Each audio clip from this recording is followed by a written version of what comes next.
Au nom du Père et du Fils et du Saint-Esprit. Amen. Que toute la créature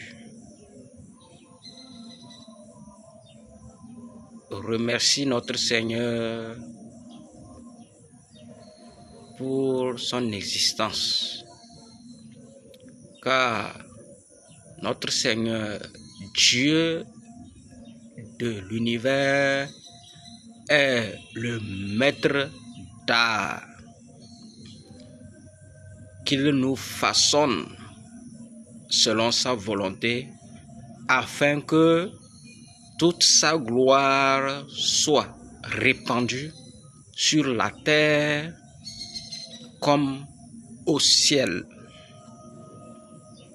Tout honneur, toute gloire, toute adoration à notre Seigneur Jésus-Christ, qui est Dieu. Le Seigneur m'a mis à cœur de parler de sa volonté. Qu'est-ce que la volonté de Dieu? Cette question a été posée à notre Seigneur Jésus-Christ. Et qu'est-ce que notre Seigneur Jésus-Christ a dit? La volonté de Dieu, c'est à tous les niveaux et c'est à toutes les créatures, surtout l'homme, qui raisonne, qui réfléchit et qui fait des choix. La volonté de Dieu, c'est de faire ce que Dieu veut. Et qu'est-ce que Dieu veut? Donc le Seigneur m'a mis à cœur de parler aux chrétiens, aux musulmans et à l'ensemble de l'existence de l'humanité, aux marabouts, aux féticheurs. Le Seigneur m'a mis à cœur de vous parler de sa volonté, de ne plus continuer par narguer les gens, de ne pas continuer par amadouer les gens, mentir aux gens en disant que oui, ce que vous faites là, Dieu n'est pas contre ça. Hein? Dieu est au courant de ce que vous faites. Vous aussi, vous faites du bien. Hein? Surtout les charlatans, les marabouts, ils ont une attitude des enfants polis, une attitude des gens bienveillants pour pouvoir masquer l'ensemble des massacres qu'ils font, l'ensemble des abominations qu'ils opèrent en cachette. Ce sont des gens gentils, joviaux, même charitables, et qui se font passer pour des gens qui font la volonté de Dieu. Mais notre Seigneur Jésus-Christ, Dieu Tout-Puissant, depuis la création de ce monde, a résumé sa volonté en 2 phrases. Je l'ai déjà dit dans une vidéo, mais le Seigneur m'a mis à cœur de revenir sur ça. Le Seigneur Jésus dit sa volonté. Notre Dieu, le Créateur, dit sa volonté. Sa volonté est de l'adorer avec un cœur pur, de l'adorer lui seul, de l'aimer de toute notre force, de toute notre énergie, de l'aimer avec toute notre intelligence, de l'adorer lui seul avec tout ce que nous connaissons, nos danses, nos prières, nos comportements, nos vies doivent concourir à adorer Dieu lui seul. Voilà la première volonté de notre Seigneur Jésus-Christ, la première volonté de notre Dieu, le Créateur de toutes choses, c'est de l'adorer lui seul en vérité et en sincérité, avec toute votre énergie, avec tout ce que vous faites, avec vos dons, avec vos travaux, avec vos imaginations, vos réflexions. Il faut adorer Dieu lui seul en tout. C'est ça la vérité. Donc, ceux qui utilisent les fétiches ou qui sont manipulés, la sorcellerie, qui sont manipulés par le diable et disent que nous on fait ça, on fait des sacrifices, on ne cherche pas du mal à quelqu'un, on ne fait pas du mal à personne, on ne cherche pas du mal aux gens, et on fait nos fétiches, c'est pour que vous trouvez la paix, c'est pour que vous trouvez des bénédictions, c'est pour avoir la pluie, on fait des fétiches, c'est pour. Le Seigneur dit non, c'est pas sa volonté. Vous n'êtes pas dans sa volonté. Quel que soit ce que vous allez dire, le Seigneur dit, vous devrez adorer lui seul, en toutes choses et en toutes circonstances. Maintenant, la deuxième volonté de notre Seigneur Jésus-Christ, c'est d'aimer son prochain comme soi-même. Aimer son prochain comme soi-même. Aimer son prochain ne veut pas dire d'aller faire des sacrifices pour gagner de l'argent, pour venir donner aux gens. Ça, c'est pas ça. Aimer son prochain, non. Aimer son prochain, tu ne peux pas lui faire la guerre. Pour dire que oui, lui, il doit appartenir à ta religion. Tant qu'il n'appartient pas à ta religion, il est dans le faux, ou bien il n'est pas pour toi, ou bien il n'appartient pas à Dieu. La volonté de Dieu n'est pas ça. La volonté de Dieu dit, aime ton frère comme toi-même. Aimer son frère, c'est prier pour son frère, c'est faire du bien pour son frère. À part adorer Dieu de tout son corps, de toute son énergie, aimer son frère, c'est éviter par tous les moyens de faire du mal à l'autre, d'éviter de calomnier, de jalouser.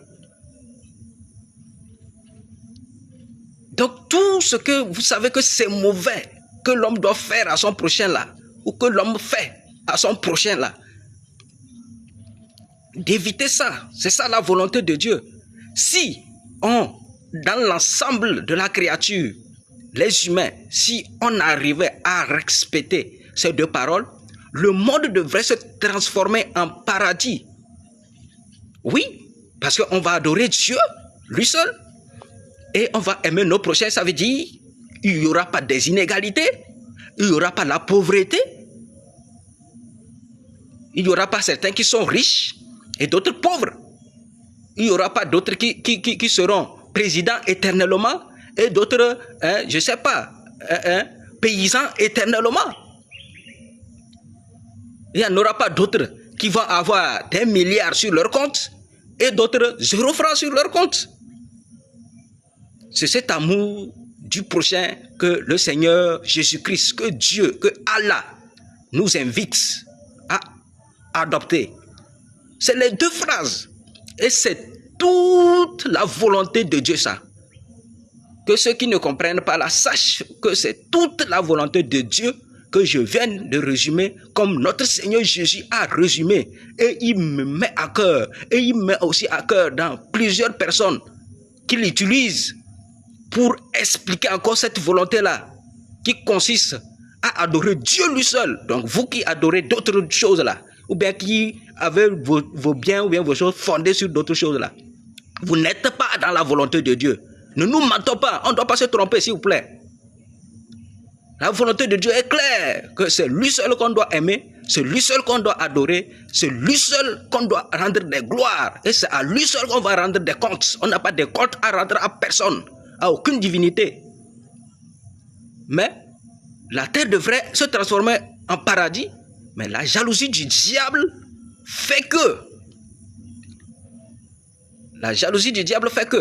beaucoup de personnes vont se faire passer des hommes de Dieu, ou bien vont se faire passer comme des gens qui peuvent vous aider.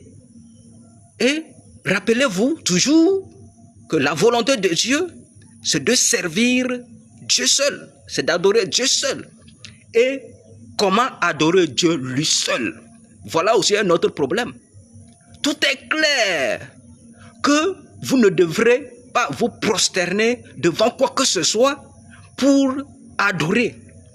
Tout est clair que vous ne devrez jamais offrir de sacrifice nulle part pour nourrir un fétiche. Voilà tout ce qu'il faut éviter afin d'adorer Dieu seul. Et lui seul a le monopole de tout. Oui, il est capable de détruire les hommes ainsi que ses fétiches et tous ses esprits, y compris le diable, en un clin d'œil. C'est pour cette raison qu'il nous demande de l'adorer lui seul. Parce que c'est lui qui a créé tout seul. Il a créé ça seul. Il a créé le diable là. Tous les anges que Dieu a créés là. Dieu a créé ça seul. Notre Seigneur Jésus-Christ a créé ça seul. Il n'a pas créé ça en collaboration avec un ange ou bien avec quelqu'un pour partager sa gloire. Il refuse ça. Maintenant, nous, entre nous les humains, la terre devrait être un paradis. Mais comme nous cohabitons avec notre grand frère dans la création, notre grand frère le diable, nous cohabitons avec lui. C'est pour cette raison que cette volonté de Dieu ne s'applique pas. Et il se fait passer comme un enfant de Dieu aussi, par la manifestation des féticheurs, des charlatans, des adeptes de vaudou, ainsi de suite, pour vous faire croire que lui aussi il est en train de faire la volonté de Dieu. C'est faux. La volonté de Dieu, ce n'est pas de créer des fétiches ou bien de faire des sacrifices pour obtenir des choses. Ce n'est pas ça la volonté de Dieu. Tout être qui est né, la volonté de Dieu accompagne cet être. Et cet être a une mission dans cette vie avant de partir. Et chaque être, Dieu est au courant de ses souffrances, de ses envies, de tout ce qu'il a besoin dans cette vie. Donc notre monde devrait être un paradis si on faisait la volonté de Dieu dans le sens de ces deux paroles que notre Seigneur Jésus a résumées. Qui est, aime Dieu de tout ton corps, de toute ton énergie, de toutes tes forces. C'est-à-dire, adore le Seigneur Dieu lui seul, en vérité et en esprit. Et aime ton prochain comme toi-même, en évitant par tous les moyens de faire du mal à autrui, de chercher du mal à l'autre, en évitant de maintenir l'autre dans la pauvreté, en évitant de chercher par tous les moyens à dominer tout, en évitant de s'accaparer des postes, des années, toi seul, en évitant de ne pas permettre aux autres de profiter de ce que le pays leur offre, de ce que Dieu offre. Donc, si on pouvait respecter ces deux paroles-là, ces deux phrases, notre monde devrait être un paradis. Ceux qui disent qu'ils cherchent la paix, vous cherchez la paix là comment? Ceux qui prient matin, qui crient partout sur les réseaux sociaux, qui crient, qui passent dans les églises, que la paix, la paix, la paix, la paix. Mais Jésus a dit, si vous voulez la paix, aimez Dieu de toute votre énergie, de tout votre corps, c'est-à-dire tout ce que vous êtes là. Aimez Dieu lui seul et aimez votre prochain comme vous-même. Tant que vous n'allez pas faire du mal à vous, votre corps, ne faites pas du mal à l'autre. Tant que vous pensez que vous allez manger, sachez que l'autre va manger. Tant que vous savez que vous allez gouverner, sachez que l'autre aussi va gouverner. C'est ça la volonté de Dieu. Donc, que le Seigneur nous aide par son Esprit Saint à comprendre réellement ce qu'il veut nous faire entendre par sa volonté. Au-delà de tout ce que Jésus a résumé, le Seigneur Jésus continue par faire sa volonté pour sa gloire. Donc, il m'a mis à cœur que pour certaines choses qui se passent dans la vie des êtres humains et qui dépassent l'entendement des hommes, que de prier seulement, que parfois il faut lui confier tous nos problèmes, tout ce que nous vivons, tout ce que nous traversons dans la vie, de lui confier, parce que ce n'est pas tout que le diable fait. Donc lui-même, il fait sa volonté pour manifester sa gloire parmi ses enfants. Oui, le Seigneur confirme ça. Lui-même, il peut faire passer quelqu'un par des choses, des bizarreries, des difficultés pas possibles. Mais la finalité, que c'est pour sa gloire. Donc, certaines peuvent être frappées en voulant faire des jugements, en voulant juger leur prochain dans le vécu, dans la vie que leur prochain mène, ou bien tout ce qui arrive à leur prochain.